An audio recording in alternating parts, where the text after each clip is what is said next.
জানিয়ে দেব এই মুহূর্তে হাতে পাওয়া সর্বশেষ গুরুত্বপূর্ণ আপডেট বাংলা সংবাদ। শুরুতেই থাকছে শিক্ষার্থীদের মারধর করে ত্রাণ ছিনিয়ে নিয়ে গেল বিএনপি নেতা, পরে পুলিশ সেনাবাহিনীর উদ্ধার।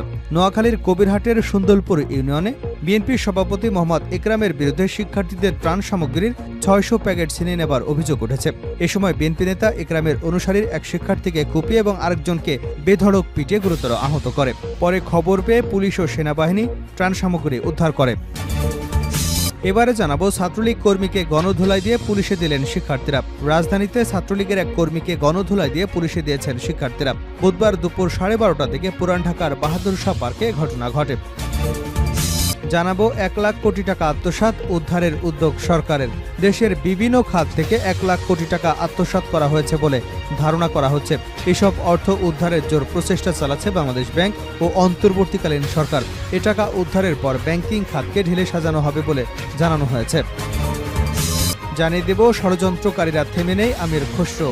দেশে বিশৃঙ্খলা এবং অস্থিরতা সৃষ্টি করতে ষড়যন্ত্রকারী চক্রান্তকারীরা এখনও থেমে নেই বলে মন্তব্য করেছেন বিএনপির স্থায়ী কমিটির সদস্য আমির খসরু মাহমুদ চৌধুরী। বুধবার দুপুরে জাতীয় প্রেস ক্লাবে জাতীয় কবি কাজী নজরুল ইসলামের ৪৮তম মৃত্যুবার্ষিকী উপলক্ষে জাতীয়তাবাদী সাংস্কৃতিক দল আয়োজিত এক আলোচনা সভায় প্রধান অতিথির বক্তব্যে তিনি এসব কথা বলেন। আমির খসরু বলেন, বিগত আওয়ামী লীগ সরকারের আমলে যে গুম খুন অপকর্ম হয়েছে সেসবের বিচার হতে হবে। ছাত্র জনতার উপর যে গণহত্যা চালানো হয়েছে তারও বিচার করতে হবে। জনগণের এখন দাবি হলো শেখ হাসিনাকে ভারত থেকে দেশে ফিরিয়ে এনে বিচারের মুখোমুখি করা।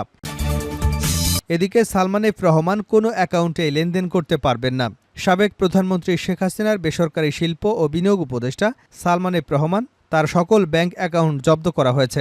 একই সঙ্গে তার সন্তানদের ব্যাংক হিসাবও স্থগিত করা হয়েছে। বুধবার বাংলাদেশ ব্যাংকের আর্থিক গোয়েন্দা সংস্থা বাংলাদেশ ফিনান্সিয়াল ইন্টেলিজেন্স ইউনিট দেশের ব্যাংক ও আর্থিক প্রতিষ্ঠানের কাছে সংক্রান্ত নির্দেশনা পাঠিয়ে অ্যাকাউন্ট জব্দ করতে বলেছেন। এবং সর্বশেষ জানাবো বিএনপি দ্রুত নির্বাচন চাইলেও জামায়াত কেন চাচ্ছে না, জানালেন ডাক্তার শফিকুর রহমান। জামায়াত ইসলামের আমির ডাক্তার শফিকুর রহমান বলেন, অন্তর্বর্তী সরকারকে বিএনপি নির্বাচনের জন্য আলটিমেটাম দিয়েছে, আবার এখন রোডম্যাপও দেওয়ার জন্য দাবি জানিয়েছে। পরিপ্রেক্ষিতে আমি মনে করি বিএনপির জায়গা থেকে যেটি উত্তম মনে করেছে তারা সেটিই করেছে। তিনি বলেন, 15.5 বছরে দেশের অনেক জঞ্জাল সৃষ্টি হয়েছে, সব সাংবিধানিক প্রতিষ্ঠানকে ধ্বংস করা হয়েছে, আইনশৃঙ্খলা বাহিনীকে চরমভাবে দলীয়করণ করা হয়েছে, যার কুফল 15 বছর জাতি ভোগ করেছে। এতগুলো জঞ্জাল ঠিক করা 3 মাসে সম্ভব নয় বলে মনে করেন ডাক্তার শফিকুর রহমান। এতক্ষণ শিরোনাম শুনছিলেন, এবার বিস্তারিত। প্রিয় দর্শক, আপনি যদি এই চ্যানেলে নতুন হয়ে থাকেন, ভিডিওটি দেখতে দেখতে চ্যানেলটি সাবস্ক্রাইব করে আমাদের সঙ্গেই থাকুন। আর এই ভিডিও সম্পর্কে আপনি আপনার মূল্যবান মতামতটি কমেন্ট বক্সে জানিয়ে দিন। আর হ্যাঁ প্রিয় দর্শক, জানিয়ে দিন ভিডিওটি কোথা থেকে দেখছেন। শিক্ষার্থীদের মারধর করে ত্রাণ ছিনিয়ে নিলেন বিএনপি নেতা, পুলিশ সেনাবাহিনীর উদ্ধার। নোয়াখালীর কবিরহাটের সুন্দরপুর ইউনিয়ন বিএনপির সভাপতি মোহাম্মদ ইকরামের বিরুদ্ধে শিক্ষার্থীদের ত্রাণ সামগ্রী ৬০০ প্যাকেট ছিনিয়ে নেবার অভিযোগ উঠেছে। এ সময় বিএনপি নেতা একরামের অনুসারীরা এক শিক্ষার্থীকে কুপিয়ে এবং আরেকজনকে বেধড়ক পিটিয়ে গুরুতর আহত করে। মঙ্গলবার রাত ৯টার দিকে সেনাবাহিনী এবং কবিরহাট থানার একদল পুলিশ ছিনিয়ে নেওয়া ত্রাণগুলো উদ্ধার করে। এর আগে একই দিন বিকাল ৩:৩০টার দিকে উপজেলার সুন্দরপুর ইউনিয়নের কালামুন্সি বাজারে এ ঘটনা ঘটে। ত্রাণ উদ্ধারকালে আইনশৃঙ্খলা বাহিনীর একজনকে আটক করে থানায় নিয়ে আসে। আটক মোহাম্মদ সৌরভ উপজেলা সুন্দরপুর ইউনিয়নের ৭ নম্বর ওয়ার্ডের ২ বাড়ির জাহের হোসেনের ছেলে। হামলার শিকার শিক্ষার্থী তাসরিফুর রহমান ওরফে নিহাত অভিযোগ করে বলেন, উপজেলার কালামুন্সি বাজার এলাকায় শিক্ষার্থীরা স্থানীয় বন্যা দুর্গতদের মধ্যে বিতরণ করবার জন্য ঢাকা থেকে ৬০০ প্যাকেট ত্রাণ সামগ্রী সংগ্রহ করেন। মঙ্গলবার বিকাল ৩:৩০টার দিকে সামগ্রীর প্যাকেটগুলো নিয়ে কালামুন্সি বাজারে আসেন। তখন ইউনিয়ন বিএনপির সভাপতি একরাম নানা অজুহাতে ছাত্রদের ত্রাণগুলো ছিনিয়ে নিয়ে সুন্দরপুর ইউনিয়ন পরিষদে আটকে রাখেন। এ সময় একরামের অনুসারী ছাত্রদল নেতা সোহেলের নেতৃত্বে বেশ কয়েকজন ছাত্রদের উপর হামলা চালায়। হামলাকারীরা মোহাম্মদ মঈনুদ্দিন আকাশ নামের এক শিক্ষার্থীকে কুপিয়ে এবং নিহাত ১৬ নামের আরেকজনকে বেধড়ক পিটিয়ে আহত করে। পরে শিক্ষার্থীরা বিষয়টি পুলিশ ও সেনাবাহিনীকে জানালে তারা ঘটনাস্থলে আসে। এক পর্যায়ে তারা শিক্ষার্থীদের ত্রাণ সামগ্রী উদ্ধার করেন। রাজধানীতে ছাত্রলীগের এক কর্মীকে গণধুলাই দিয়ে পুলিশে দিয়েছেন শিক্ষার্থীরা। বুধবার দুপুর 12:30টার দিকে পুরান ঢাকার বাহাদুর শাহ পার্কে ঘটনা ঘটে। জানা গেছে, গণধুলায় শিকার ছাত্রলীগ কর্মীর নাম মোহাম্মদ শেহাব। তিনি কবি নজরুল কলেজের 2019-20 শিক্ষাবর্ষের ব্যবস্থাপনা বিভাগের শিক্ষার্থী এবং কলেজ ছাত্রলীগের সাধারণ সম্পাদক ফারুক হাওলাদারের অনুসারী। ঘটনাস্থল থেকে শিক্ষার্থীরা জানান, বৈষম্য বিরোধী ছাত্র আন্দোলনে যুক্ত কবি নজরুল সরকারি কলেজের সাধারণ শিক্ষার্থীদের নানাভাবে হুমকি দিয়েছেন শেহাব। এছাড়াও ক্যাম্পাসে অবস্থানকালে ছাত্রলীগের প্রভাব খাটিয়ে সাধারণ শিক্ষার্থীদের নানাভাবে হয়রানি করতেন। কবি নজরুল কলেজের 21-22 শিক্ষাবর্ষের শিক্ষার্থী শাকিল বলেন, শিহাব হলের শিক্ষার্থীদের জোরপূর্বক ছাত্রলীগের প্রোগ্রামে যেতে বাধ্য করতেন। যারা যেত না তাদের নির্যাতন করতেন ছাত্রলীগের নেতাকর্মীরা। এমনকি প্রোগ্রামে না গেলে হলে জায়গা হতো না শিক্ষার্থীদের। গণধোলাইয়ের সময় ছাত্রলীগের এই কর্মী মাদকের ব্যবসা এবং বহিরাগতদের নিয়ে মাদক সেবনের কথা স্বীকার করেন। এছাড়া পুরান ঢাকার বাস ও ট্রাক থেকে চাঁদা ওঠানোর কথাও স্বীকার করেছেন। বৈষম্য বিরোধী ছাত্র আন্দোলন কবি নজরুল কলেজ শাখার একজন সমন্বয়ক কালবেলাকে বিষয়টি নিশ্চিত করেছেন। বলেন, আমরা আন্দোলন করার সময় এই ছাত্রলীগ নামক সন্ত্রাসী গোষ্ঠীর হাতে নানাভাবে শারীরিক ও মানসিক নির্যাতনের শিকার হয়েছে। পুরো ক্যাম্পাস দখলে রেখে তারা সন্ত্রাসী কর্মকাণ্ড করত। তাদের ইচ্ছার বাইরে কোনো শিক্ষার্থী কথা বলতে পারত না। যেসব শিক্ষার্থী ছাত্রলীগ দ্বারা নির্যাতিত হয়েছে, আজ তারা ক্ষিপ্ত হয়ে এই ছাত্রলীগ কর্মীকে মারধর করেছে। পরবর্তীতে আমরা তাকে সূত্রাপুর থানায় পুলিশের কাছে হস্তান্তর করেছি। 1 লাখ কোটি টাকা আত্মসাৎ, উদ্ধারের উদ্যোগ সরকারের। দেশের বিভিন্ন খাত থেকে 1 লাখ কোটি টাকা আত্মসাৎ হয়েছে বলে ধারণা করা হচ্ছে। এসব অর্থ উদ্ধারের জোর প্রচেষ্টা চালাচ্ছে বাংলাদেশ ব্যাংক এবং অন্তর্বর্তীকালীন সরকার।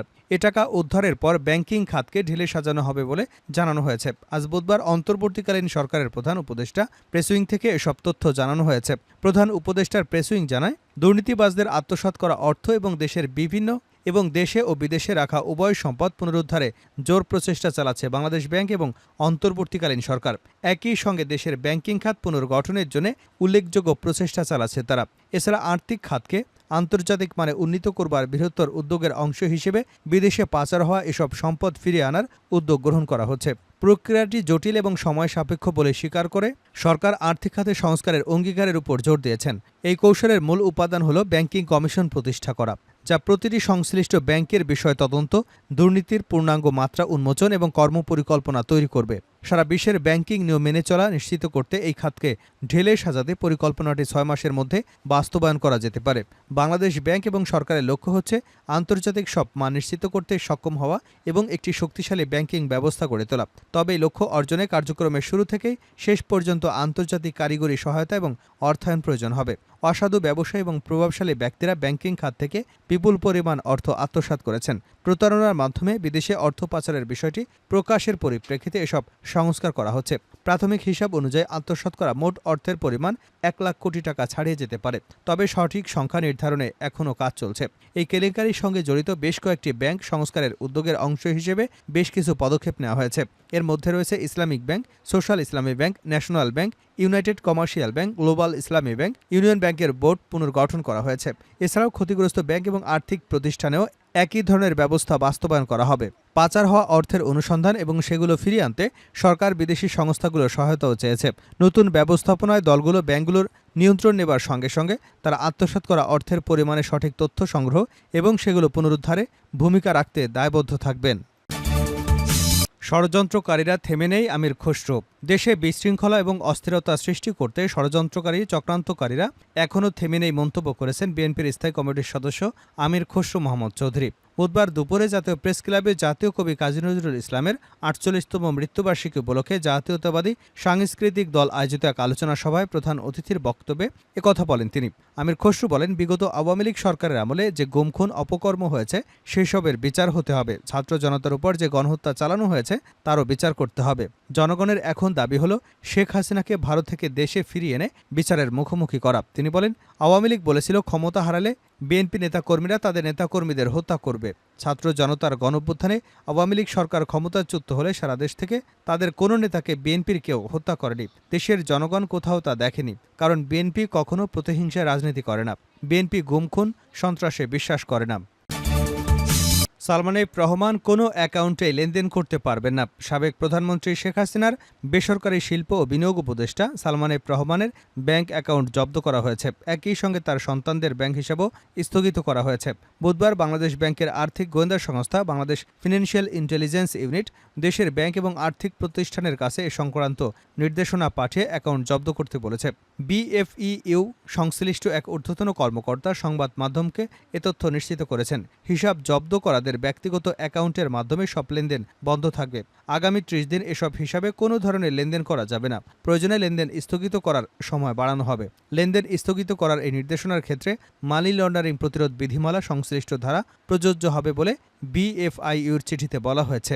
চিঠিতে সালমান, ফজলুর রহমান এবং তার ছেলে আহমেদ শায়ান বজলুর রহমানের নাম জাতীয় পরিচয়পত্রের তথ্য দেওয়া হয়েছে। বিএফআইইউর নির্দেশনায় আরও বলা হয়েছে, কোনো হিসাব স্থগিত করা হলে হিসাব সংশ্লিষ্ট তথ্য বা দলিল, যেমন হিসাব খোলা ফর্ম, কেওয়াইসি এবং লেনদেনের বিবরণী ইত্যাদি চিঠি দেওয়ার তারিখ থেকে ৫ কার্যদিবসের মধ্যে তাদের কাছে পাঠানোর জন্য ব্যাংক এবং আর্থিক প্রতিষ্ঠানগুলোকে বলা হয়েছে। বিএনপি দ্রুত নির্বাচন চাইলেও জামাত কেন চাচ্ছে না জানালেন ডাক্তার শফিকুর রহমান। জামায়াতের আমির ডাক্তার শফিকুর রহমান বলেছেন, অন্তর্বর্তী সরকারকে বিএনপি নির্বাচনের জন্য আলটিমেটাম দিয়েছে, আবার এখন রোডম্যাপ দেওয়ার জন্য দাবি জানিয়েছে। পরিপ্রেক্ষিতে আমি মনে করি বিএনপির জায়গা থেকে যেটি উত্তম মনে হয়েছে সেটি তারা করেছে। ১৫.৫ বছরে দেশের অনেক জঞ্জাল সৃষ্টি হয়েছে, সব সাংবিধানিক প্রতিষ্ঠানকে ধ্বংস করা হয়েছে, আইনশৃঙ্খলা বাহিনীকে চরমভাবে দলীয়করণ করা হয়েছে, যার কুফল ১৫ বছরে জাতি ভোগ করেছে। এতগুলো জঞ্জাল ঠিক করা ৩ মাসে সম্ভব নয়, এমনটাই মনে করেন ডাক্তার শফিকুর রহমান। সমসাময়িক রাজনীতি নিয়ে যুগান্তরের সঙ্গে আলাপচারিতায় কথা বলেন তিনি। শফিকুর রহমান বলেন, যদি দেশের স্থিতিশীল পরিবেশ না এনে নির্বাচন করা হয়, সেই নির্বাচন জাতির জন্য আরেকটা বিপর্যয় ডেকে আনতে পারে। আমাদের কথা হচ্ছে, সময়টা হতে হবে যৌক্তিক। এটা ৩ মাসও নয়, ৩ বছরও নয়, এর জন্য মিনিমাম যতটুকু সময় লাগে সেই সময়টুকু দেওয়া উচিত। জামায়াতের আমির বলেন, এই সরকার তো কোনো দলীয় সরকার না যে এর বিরুদ্ধে দাবি জানাতে হবে। আবার এখনই দাবি জানানোর মতো কোনো প্রেক্ষাপট তৈরি হয়নি। জনগণের প্রত্যাশিত বিপ্লবের দ্বারা, জনগণের দ্বারা সিলেক্টেড এই সরকার। আমাদের দায়িত্ব হচ্ছে সঠিক পথে যেন এ সরকার এগোতে পারে, সার্বিকভাবে সহযোগিতা করা। আর এই সরকার যদি কোনো ভুল করে তাদের পরামর্শ দেওয়া। সেটাতে যদি সংশোধন না হয় তাহলে আমরা প্রতিবাদ করব, এটা নিয়ে কোনো অসুবিধা নেই। কিন্তু তাদের যৌক্তিক সময় দেওয়ার পক্ষে জামায়াতে ইসলাম।